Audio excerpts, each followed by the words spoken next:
Hello అండి. Welcome to Gaanvi homemade foods. ఈరోజైతే నాకు చికెన్ పికిల్ ఆర్డర్ అయితే వచ్చిందండి. సో, దీనికోసం 2 కేజీస్ పికిల్ అనమాట ఇది.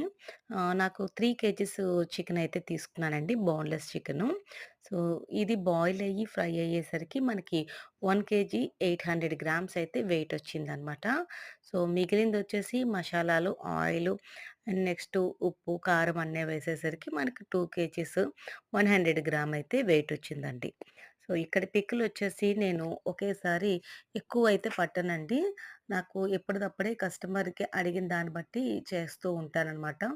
నేను చేసేది హోమ్ మేడే కాబట్టి, అంటే ఇంట్లో ఉండి చేసేదే కాబట్టి, మనం షాప్‌లోకి పెట్టేయడానికైతే ఎక్కువ బల్క్ చేసుకుంటారు.